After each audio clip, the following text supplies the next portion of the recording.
ഈ വിഭാഗത്തിൽപ്പെട്ടവർ പരീക്ഷ എഴുതേണ്ടതില്ല. അങ്ങനെ കണ്ടു വന്നവരല്ല നിങ്ങൾ. എന്നാൽ പോവാൻ വരട്ടെ, അവിടെ നിൽക്ക്. കുറച്ച് കാര്യങ്ങൾ, ഒരു 3 മിനിറ്റ് നിങ്ങൾ കുറച്ച് അടിപൊളി കാര്യങ്ങൾ കണ്ടറിയണം, നിങ്ങൾ കേട്ടറിയണം. സയ്യിദ് സാർ നിങ്ങളോട് പറയുന്നത് വെറുതെ അല്ല. നിങ്ങളുടെ അടുത്തുനിന്ന് 1 രൂപ സയ്യിദ് സാർ വാങ്ങുന്നില്ലല്ലോ. എന്നാലും മക്കളെ പറഞ്ഞു തരാം. കാരണം ഇന്ന് കേരളത്തിലെ മക്കൾ അനുഭവിക്കുന്ന കുറച്ച് പ്രശ്നങ്ങളും പ്രയാസങ്ങളും ഉൾപ്പെടുത്തിക്കൊണ്ടുള്ള ഒരു വീഡിയോ ആണ് ഇത്. വിദ്യാഭ്യാസ വകുപ്പും കാണണമെങ്കിൽ കണ്ടോട്ടെ, സ്കൂളിലെ ടീച്ചേഴ്സും കാണണമെങ്കിൽ കണ്ടോട്ടെ. ഒന്നാമത് മക്കളെ, എക്സാം 24-ാം തീയതി ആയത് അത് തന്നെ വലിയൊരു പ്രശ്നം. എന്താണ് പ്രശ്നം?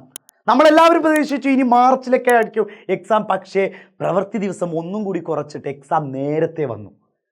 ഞങ്ങൾ ഒന്ന് റിവിഷൻ നടത്തണമെന്ന് വിചാരിച്ച ദിവസങ്ങളിലാണ് എക്സാം നടത്തുന്നത്.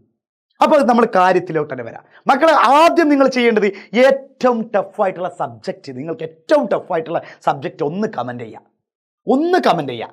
പുഞ്ചിരിയോടുകൂടി കമൻറ്റ് ചെയ്യുക, കൂളായിട്ട് കമൻറ്റ് ചെയ്യുക. രണ്ടാമത്തെ കാര്യം മക്കളെ, പറയാനുള്ള കാര്യം, നിങ്ങൾ ഒന്നും പഠിക്കാത്തവരാണോ? ഇനി എക്സാം എഴുതേണ്ടെന്നൊക്കെ വിചാരിച്ച് നിൽക്കുന്നവരാണ്. എക്സാം എഴുതിയിട്ട് എന്ത് കാര്യമെന്നൊക്കെ നിങ്ങളോട് നിങ്ങളുടെ ടീച്ചേഴ്സ് പറഞ്ഞിട്ടുണ്ടാവും. നീയൊന്നും എക്സാം എഴുതണ്ടടാ നിങ്ങളോട് പറഞ്ഞിട്ടുണ്ടാവില്ലേ? നീയൊന്നും എക്സാം എഴുതണ്ടെന്ന് നിങ്ങളോട് പറഞ്ഞിട്ടുണ്ടാവും. നിങ്ങൾ ക്ലാസ്സിൽ പുസ്തകം വായിച്ചുകൊണ്ടിരിക്കുമ്പോൾ നിങ്ങൾക്ക് മനസ്സിലാവാഞ്ഞാൽ സ്വാഭാവികമായിട്ട് ഉറങ്ങിപ്പോവും. ഒന്ന് ക്ലാസ്സിലെ ടീച്ചേഴ്സ് എടുക്കുന്നത് നിങ്ങൾക്ക് മനസ്സിലാവില്ലെങ്കിൽ നിങ്ങൾ ഉറങ്ങിപ്പോവും. മക്കൾ, അതിനൊക്കെ ഉള്ള ഒരു കറക്റ്റ് സൊല്യൂഷനുമായിട്ടാണ് വന്നിട്ടുള്ളത്. ഇനിയുള്ള കാര്യങ്ങൾ നിങ്ങൾ കൃത്യവും ക്ലാരിറ്റിയോടുകൂടി കേൾക്കുക.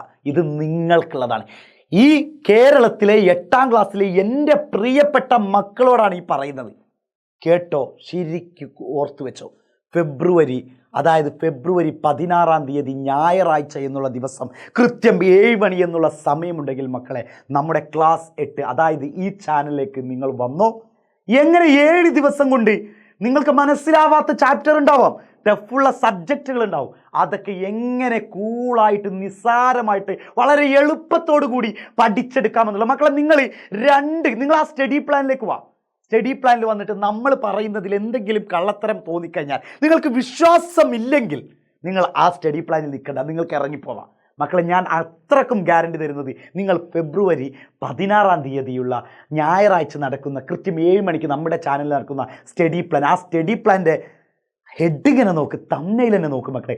എങ്ങനെ 7 ദിവസം കൊണ്ട് എങ്ങനെ പഠിക്കാമെന്നാണ് ഞങ്ങൾ പഠിപ്പിച്ചു തരും. ഇത് നിങ്ങൾക്ക് വിശ്വസിക്കാം. നെഞ്ചിൽ കൈവച്ചുകൊണ്ട് സാർ വീണ്ടും പറയുകയാണ്, എജുപോട്ട് നിങ്ങളെ കൂടെ തന്നെ ഉണ്ട്. അപ്പോൾ നിങ്ങൾ നിങ്ങളുടെ ഫ്രണ്ട്സിനോടൊക്കെ ഇപ്പം തന്നെ പറയാം, വീഡിയോ കാണുന്ന അതേ സ്പോട്ടിൽ നിങ്ങൾക്ക് ഏറ്റവും ടഫായിട്ടുള്ള സബ്ജക്റ്റ് നിങ്ങൾ കമൻറ്റ് ചെയ്തിട്ട് നിങ്ങളുടെ ഫ്രണ്ട്സിനോട് പറയണം. ഫെബ്രുവരി 16-ാം തീയതി കൃത്യം 7 മണിക്ക്, അതായത് ഞായറാഴ്ച കൃത്യം 7 മണിക്ക് നമുക്ക് എങ്ങനെ 7 ദിവസം, അതായത് നിങ്ങളുടെ മെയിൻ എക്സാമിലേക്കുള്ള 7 ദിവസം കൊണ്ട് എങ്ങനെ ഫുൾ ചാപ്റ്റർ പഠിച്ചെടുക്കാമെന്നുള്ള ഒരു കിടിലൻ സ്റ്റഡി പ്ലാനുമായിട്ടാണ് വരുന്നത്. അപ്പോൾ മക്കളെ മറക്കണ്ട, ഫെബ്രുവരി 16-ാം തീയതി ഞായറാഴ്ച കൃത്യം 7 മണിക്ക് നമുക്ക് ഒരുമിച്ച് കാണാം.